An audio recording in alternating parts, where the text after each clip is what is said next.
have ever had a time where anger has gotten away from you? You know how that feels. Tim Wilson has also had these anger issues and has been working for a long time to overcome them. Recently, Tim found out about 3 important tools that help him stop the anger before it gets too big to handle. Today you will learn those 3 tools and get a method to deflate the anger balloon before it pops. And now, please join me in welcoming Tim. Tim?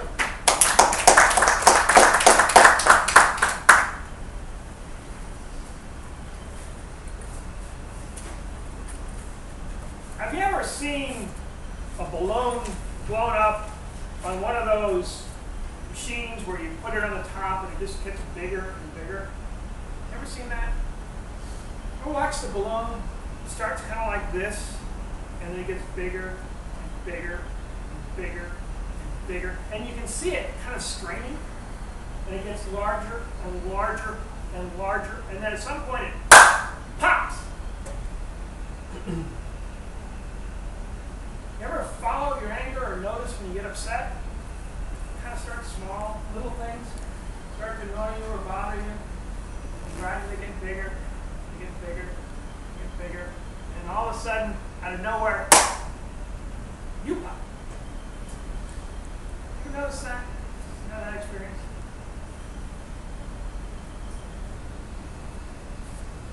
I've had that experience. Little things pile up, and they just keep getting bigger and bigger, and finally, boom. And it can be just little things that set me up. Like somebody comes and says, "Tim, how are you doing?" And I say, "What do you mean, how am I doing? What are you talking about? I'm going to punish you." Pops. No reason, no cause. That person thinks you're insane the rest of your life, and you're just trying to explain what the heck happened, because afterwards, it's gone. The balloon's gone. Sometimes the anger's gone. That's it. So I was just popping right along for a long time. Then one day, I got an email from Keela Parvis. Anyone know Keela? Remember this club? Hasn't been here for a while? No? Wonderful person. Also very interested in psychology. And she put together a manual on emotional intelligence. So before I heard of yours, Robert, I'm sorry. Keela was the first one to bring that into the club. I know, you're listening. And she said, "Tim, over the years you've helped me a lot with my speeches.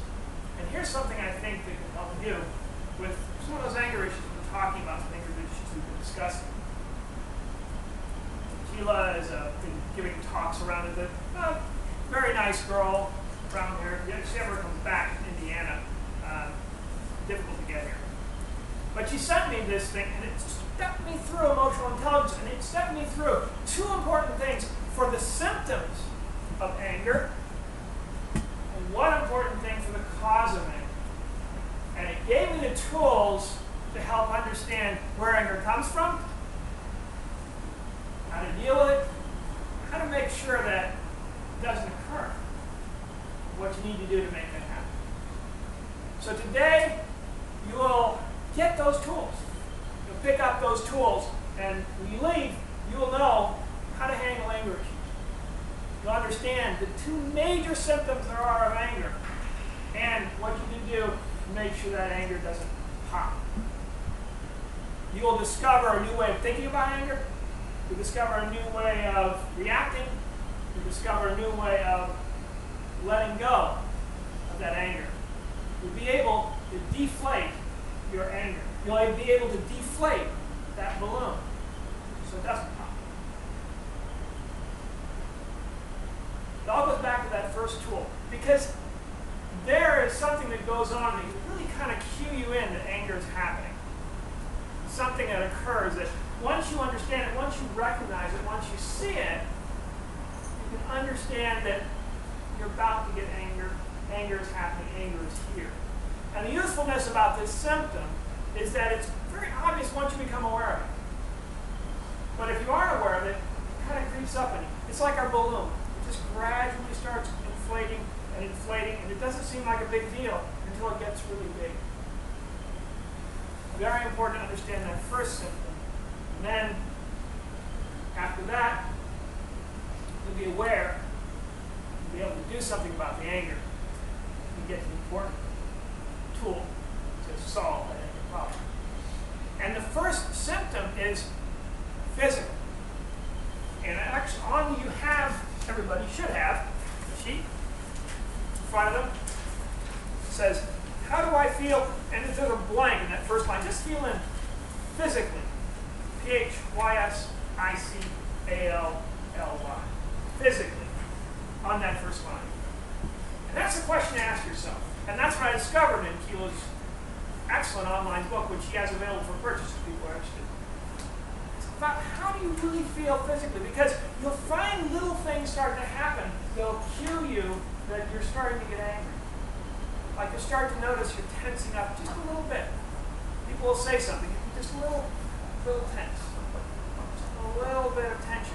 And you'll find as that anger builds, that tension builds, that physicalness builds, the anger builds with it. You ever notice that? You get a little tense, and you get upset. You ever had that happen? It happens, yeah, exactly. It happens. And it starts to build little small things. You're aware of that physical nature. You're aware of that physical side. Then it's your first clue.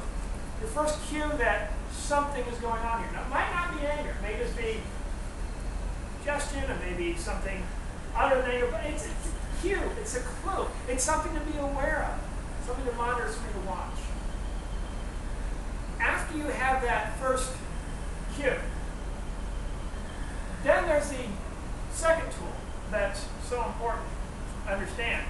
Because even if you understand the physical, anger isn't always a physical thing. Quite often, there's a second symptom that comes up, even if you don't have any physical cues whatsoever. And it's this second symptom that is so important to understand because they kind of feed off each other. The first symptom, the second symptom kind of feed off each other. And that second one is your emotion. How you're feeling. So, how do I feel emotionally? Fill in that second blank there.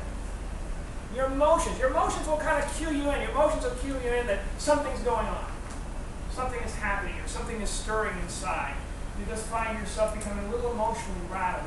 Different people will feel that emotion rattled different ways. Have you ever felt emotionally upset? You know what that's like? Ever felt that? Start to be aware of it. It's kind of like a churning inside. And that will lead also to physical symptoms. You get emotionally upset, sometimes your stomach gets tense. You get emotionally upset, and sometimes maybe your hands start to strengthen or twitch, something like that. So you've got the emotional, you've got the physical.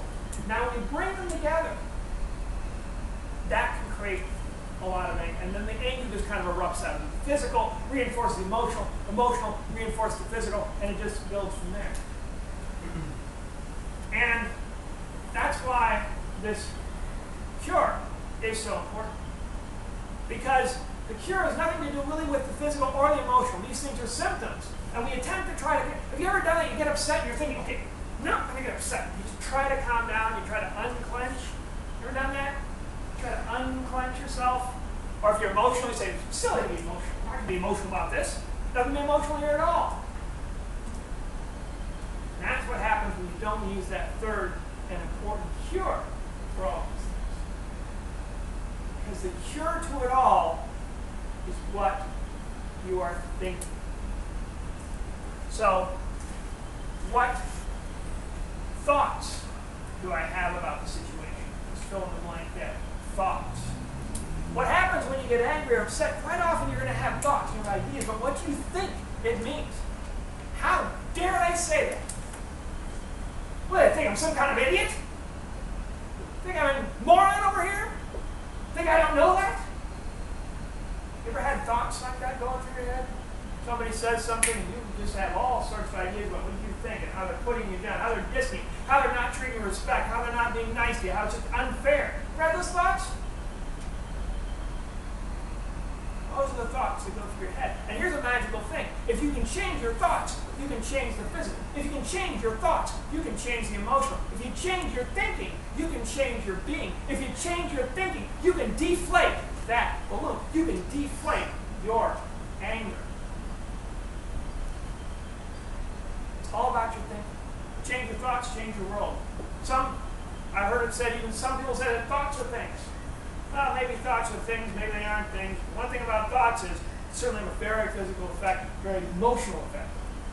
Be aware of your thoughts. The nice thing about it is quite often you can think anything you want because you don't know what they're thinking. If you're thinking, they're dissing me, they're being rude to me, well, you don't know that. So just spin it the other way.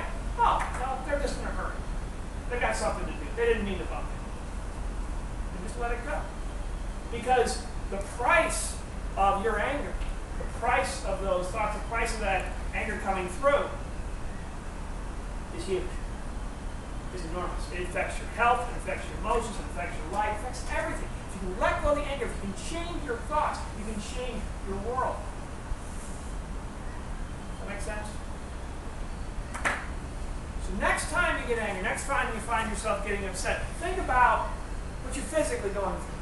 What's physically happening here? Be aware of the physical. Be aware of the emotional. What's the emotional feelings that are going on? And be aware of what you're thinking. Be aware of the thinking ideas that are going through your head, the thoughts going through your head, and change those thoughts to something that's better, something that's more fun, something that's easier.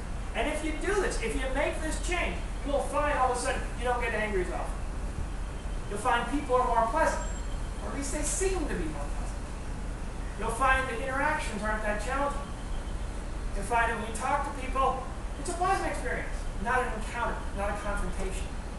And as you continue that, continue to be aware of your physical, your emotional, and your thinking, you develop confidence, certainty in yourself, confidence that attracts others, confidence that helps build others. You'll develop the ability to just let go of that anger so anger doesn't happen and people want to be around you. It'll be fun to be around. That person you always wanted to be, the non-angry one, the happy one, contentment, happiness, contentness, all of it can be yours. Let go of that anger. Change your thinking. Change your world. Deflate your anger. Your life can be, you always hope,